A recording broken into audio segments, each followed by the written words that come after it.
Hello everyone, welcome to this 60 minutes video in which I'm going to talk about a very bizarre opening idea which has just been played in a number of Grandmaster games, and also it's played by world's #1. And the first move, you will not guess it, it's just the move 1a4. And really, you are maybe thinking why I'm watching this video. Well, please give me a chance. It's going to be very interesting and very unusual, maybe completely different to other videos you would normally expect from me. But it is actually quite a serious story, because what happened? Well, there are a lot of online games being played nowadays. One of the best blitz players online is Daniel Naroditsky, and he played against an anonymous grandmaster, and he started to play this move a4 when Daniel Naroditsky played the move e5, and then white went for this move rook a3. And that is just a bizarre looking move. If you have just learned the rules, you're a beginning player, you may expect such a move, but not at super grandmaster level. After bishop takes a3, knight takes a3, white is just an exchange down. He has basically violated all the opening rules already by move 3. He's playing at the side of the board, neglecting the center, and still things are quite interesting. Well, what happened is that Daniel Naroditsky got crushed in a number of games by this anonymous grandmaster who eventually got banned from playing on chess.com, but he even wrote an open letter and said that the name of the grandmaster is in fact Brandon Jacobson. So that's actually a very strong grandmaster from the US and very tactically gifted player.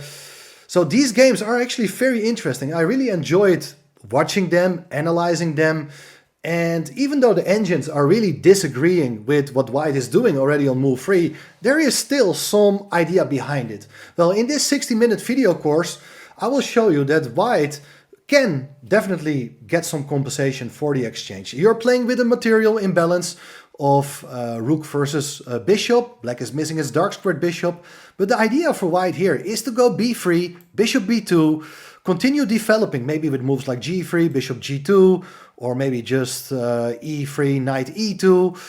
And later on there are plans of castling kingside.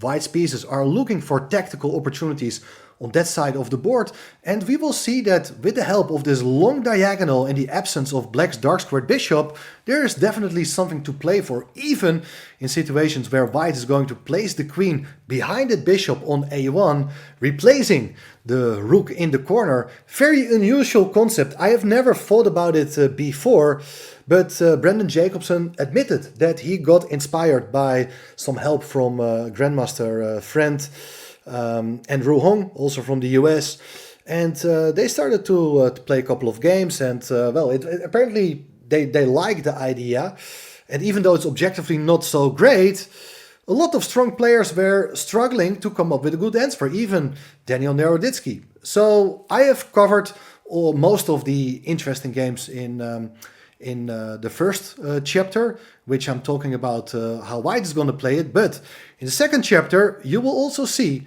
that against the move 1e4, there is this option to play the move a5 with black as well, with the same idea that even if white is occupying the center with both its pawns, you can still go rook a6 and take it from there. And well, funnily enough, even world's #1, Magnus Carlsen, started to play it in Title Tuesday on chess.com, scoring 8.5 out of 11, which is very impressive considering basically the starting position he is giving him himself. But anyway, if you're thinking this is totally rubbish, I understand.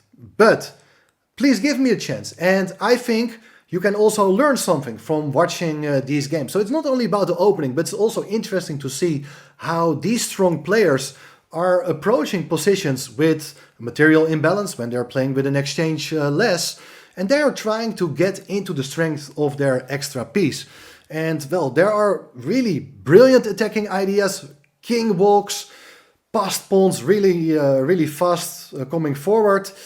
There are stunning queen sacrifices, brilliant attacks, everything, name it all.